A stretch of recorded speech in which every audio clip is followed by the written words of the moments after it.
Imagine two players logging into the exact same MMO. Player 1 spawns inside a wealthy capital city. Safe guards, helpful NPCs, experienced guild members, quest givers everywhere, a bustling marketplace. The best trainers just a few steps away. Now imagine Player 2. They spawn deep in the wilderness. No map, no guild, weak gear, hostile monsters, no idea where to go. Which player has the easier path? Most people would say Player 1. Now here's the uncomfortable question. What if that's exactly how real life works? Your family, your country, your school, your neighborhood, even the language you're born speaking, they're all a part of your spawn point. You don't choose any of them, but they influence almost every quest you'll face. The good news?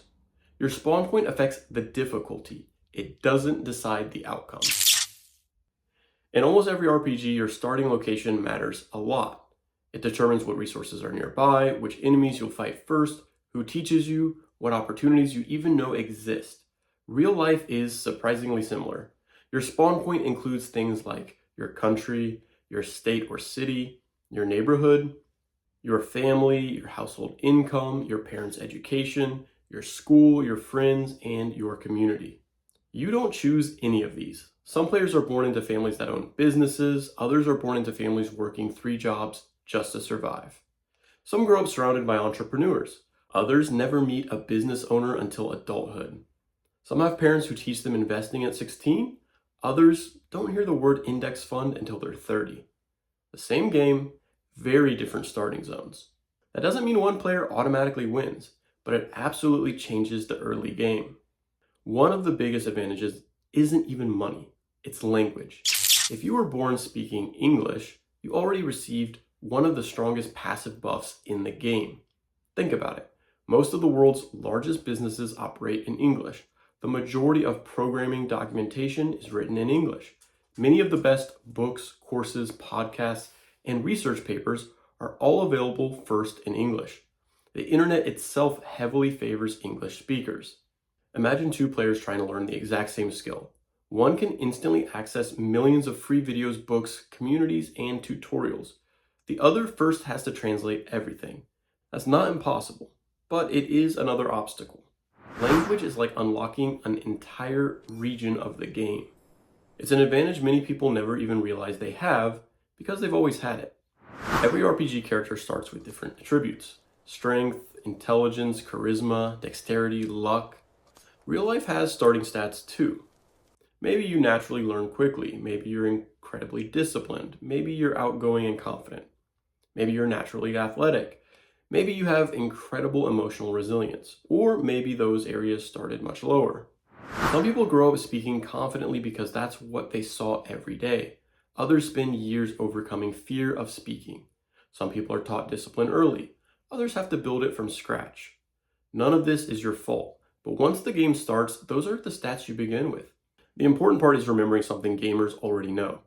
Starting stats are not final stats. Leveling exists for a reason.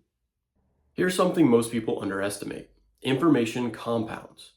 Imagine 2 18-year-olds. Player A already knows how credit works, how investing works, how taxes work, how compound interest works, how to negotiate salary, how to budget. Player B, on the other hand, knows none of those things.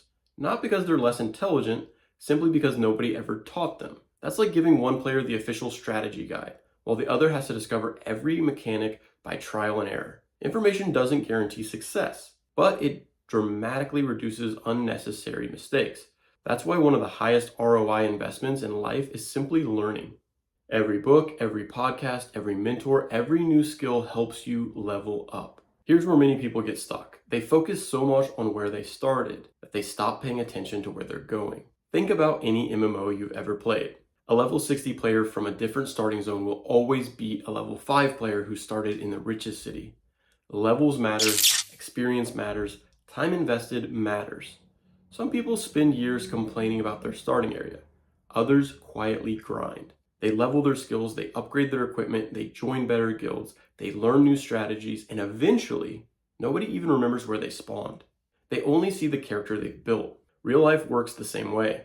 You can't choose your parents, you can't choose your birthplace, you can't choose your childhood, but you can choose what books you read, who you spend time with, what skills you build, how healthy you become, those are all choices. Those are all skill points.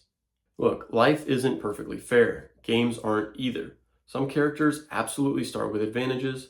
Acknowledging that isn't being negative, it's simply understanding the map. But here's what every great RPG teaches us. Your starting zone is temporary. Your character is permanent. Some players spawn in castles, some spawn in the wilderness. Some begin with legendary gear, some begin with nothing but a wooden sword. That's reality. But life isn't won by who had the best spawn point. It's won by who keeps completing quests, who keeps earning experience, who keeps investing skill points, or who refuses to stop leveling. Because eventually, nobody asks where your character started. They only notice what level you've become. So here's your challenge. Think about your own character. What advantages did your spawn point give you? What disadvantages did it give you? Now ask yourself one more question. What's one skill you can level this week that your starting zone can no longer hold back? Because your spawn point is fixed, but your character is still being built.